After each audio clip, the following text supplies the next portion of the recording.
Daniel Souza, essa semana nós tivemos uma cúpula da OTAN, primeiro uma reunião preliminar, depois uma cúpula da OTAN, que definiu o aumento do gasto com defesa, que nesse momento tem como meta 2% do PIB, mas definiu-se que a gente vai ter um aumento progressivo até chegar em 2035 com 5% do PIB. E eu estou um pouco impressionado com a naturalidade com a qual as pessoas receberam isso. Meu amigo, 5% do PIB é uma enormidade. Não é isso, Daniel? Eu estou ficando maluco. Não, você não está ficando maluco, não. 5% do PIB é uma enormidade, como você muito bem colocou, e eu continuo bastante cético em relação a esse valor. Tudo bem que a meta é para 2035, mas mesmo assim, você colocar 5% do PIB em investimentos em defesa está muito, muito longe de ser algo trivial em tempos de paz, porque é disso que se trata, pelo menos até onde a vista alcança nós temos aí a inexistência de algum conflito direto envolvendo esses países participantes da OTAN, embora existam aí conflitos indiretos. Quando a gente pensa em investimentos em defesa dessa magnitude, Tanguy, um primeiro aspecto que a gente tem que colocar é o chamado risco de crowding out e também o risco de aumento da dívida. São os dois primeiros aspectos que me parecem importantes de serem destacados. Crowding out é quando você desloca recursos de uma área para outra área. Se você passa a fazer investimentos militares dessa magnitude, é lógico que você vai ter investimentos menores em políticas sociais, vai ter investimentos menores em educação, saúde, infraestrutura, porque afinal o cobertor é curto, os recursos são limitados.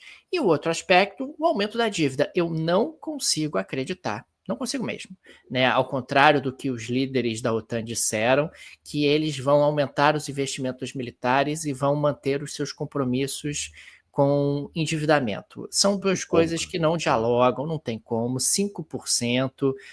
Você está falando aí de vários países da OTAN que fazem investimentos ali na casa de 2%, vamos colocar aqui uma média, passando de Sendo 2%. otimista, né? 2 já é puxando bastante para tentar chegar nos 2. Então você está saindo de 2 para 5. Você vai fazer um ajuste fiscal nas outras áreas de 3% do PIB? 3% do PIB? Você vai cortar investimentos em outras áreas em 3% do PIB? Ou então vai cortar investimentos e aumentar impostos, faz uma combinação dos dois em 3% do PIB em apenas 10 anos? Duvido. Duvido mesmo. Você não tem como fazer isso. Então, das duas, uma. Ou você não vai cumprir esses 5%, que me parece que em algum grau é o que tende a acontecer, ou você vai acabar causando ali aumento de endividamento e também retirada de recursos em grande intensidade de outras políticas públicas importantes. Daniel, eu fiz um levantamento aqui só para a gente conseguir imaginar se fosse hoje, tá? E aí eu peguei aqui os dados do PIB desses países que eu vou mencionar aqui, de 2024, e tentei imaginar, aí fiz uma comparação de quanto que foi o gasto com defesa em 2024 e quanto que ele seria se o aumento já tivesse valendo agora para 2024. E os dados são meio assustadores, assim, são impressionantes para o nível no qual vai.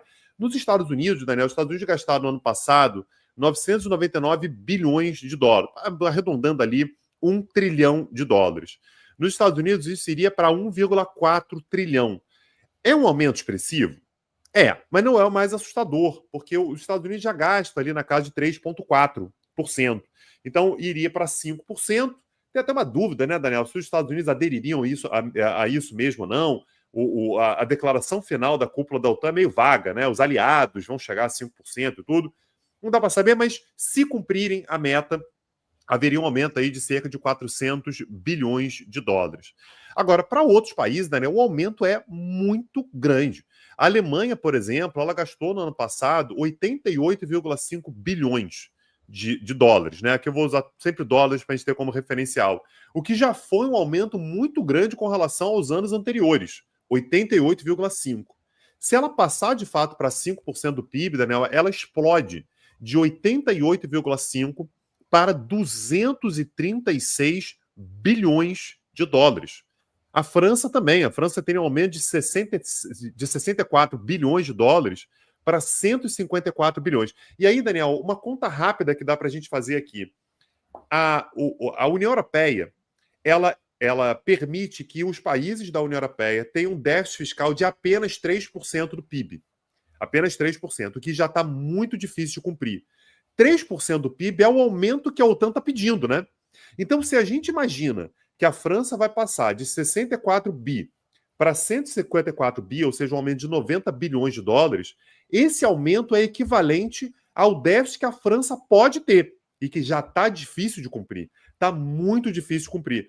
Ou seja, Daniel, não tem como. Foi exatamente o raciocínio que você fez agora. Não tem como, porque já há um déficit muito, muito maior do que o permitido, e esse déficit o que seria permitido é equivalente ao aumento que esses países deveriam ter em termos de gastos com defesa daqui até 2035. É uma pedrada do ponto de vista orçamentário. Eu concordo com você, Daniel, não dá para imaginar isso aqui sendo cumprido em apenas 10 anos. E eu imagino o tensionamento dentro das diferentes sociedades da OTAN quando você começar a cortar gastos em outras áreas. Desculpa.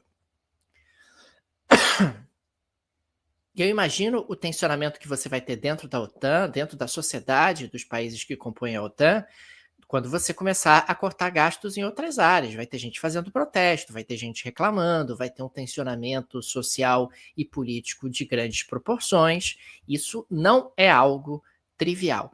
E é importante também registrar que investimentos militares podem gerar aí um crescimento no curto prazo, mas existe um certo ceticismo sobre a capacidade deles sustentarem esse crescimento em longo prazo. Quando a gente pega aí os efeitos multiplicadores dos investimentos militares em longo prazo, existe aí uma certa distorção nos dados que você encontra. Tem gente que fala que os multiplicadores são de 0,6%, ou seja, você investe 100, o PIB vai ser até, no final das contas, menor por conta desses investimentos militares, porque você está tirando de outras áreas que potencialmente poderiam gerar mais crescimento.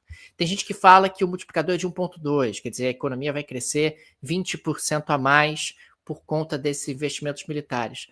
Não dá para saber ou não dá para ter certeza que esse crescimento econômico em longo prazo se sustenta com investimentos militares, ainda mais quando você tem aumento do endividamento e fragilização de regras fiscais dentro de um bloco europeu que já tem problemas fiscais graves, e os Estados Unidos, Tanguy, que não consegue controlar o seu endividamento. E isso traria aí consequências macroeconômicas sérias, juros mais altos, o que atrapalharia o ritmo de crescimento, o que traria aí um ambiente de incerteza, o que não é em absoluto trivial.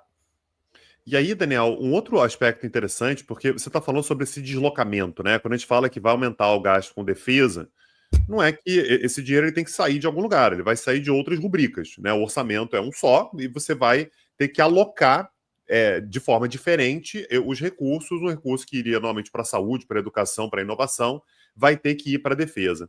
E aí, só para a gente fazer mais uma comparação aqui, trazer alguns dados para a mesa. Os Estados Unidos, se eles de fato passarem o seu gasto militar para 1,4 trilhão, esse gasto com defesa ele vai se equiparar, portanto, ao gasto que os Estados Unidos têm com Seguridade Social, que é exatamente de 1,4 tri, e vai quase chegar no que os Estados Unidos gastam hoje com saúde, que é 1,6. Mas, claro, Daniel, que eu estou fazendo uma comparação com o orçamento de 2024.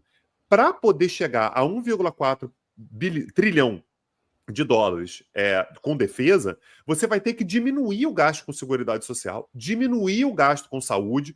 O gasto com educação, por exemplo, ele foi no ano passado muito menor do que isso, assim como os juros da dívida. Juros da dívida, os Estados Unidos gastam hoje com juros da dívida, né, pegando aqui o ano de 2024, 870 bilhões, ou seja, o gasto com defesa ele vai ser quase o dobro do que os Estados Unidos gastam com o juro da dívida.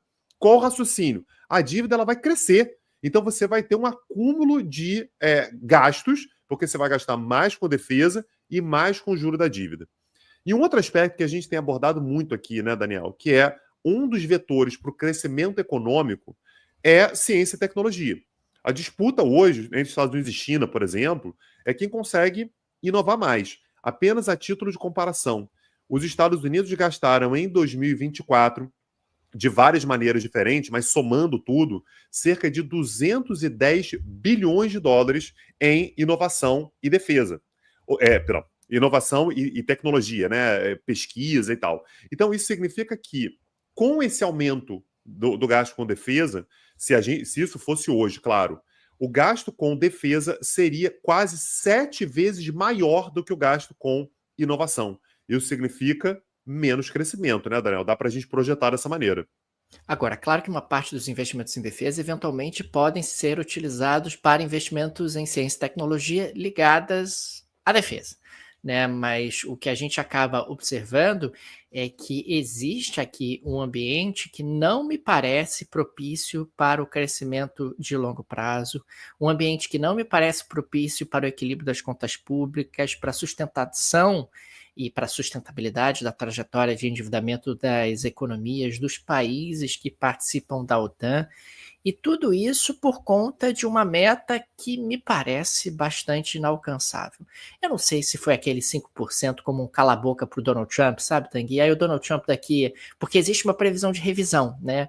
A meta é para 2035, mas ela vai ser revista bem antes disso, na metade do caminho, e pode ser que daqui a alguns anos o Trump não seja mais presidente dos Estados Unidos, a Rússia tenha diminuído a intensidade na sua política externa, e o pessoal diga, bem, vamos parar por aqui, então já aumentamos os investimentos militares, acho que tá bom, né? Acho que a gente não precisa chegar aos 5%.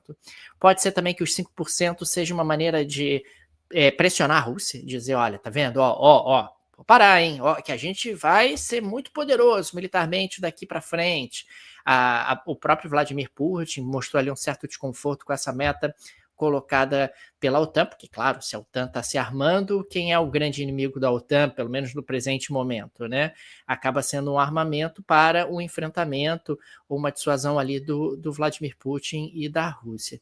De qualquer maneira, me parece que quando a gente olha para esse futuro, ele não é um futuro bom, não é um futuro que vai levar nenhum país da OTAN a ser um país mais desenvolvido, ou a população que vive nos países da OTAN a ter ali mais qualidade de vida em função desses investimentos militares. Eu lembro sempre que nós tivemos muita, mas muita prosperidade do ponto de vista material nesse período de globalização, e uma das características desse período de globalização foi o desabamento dos investimentos militares.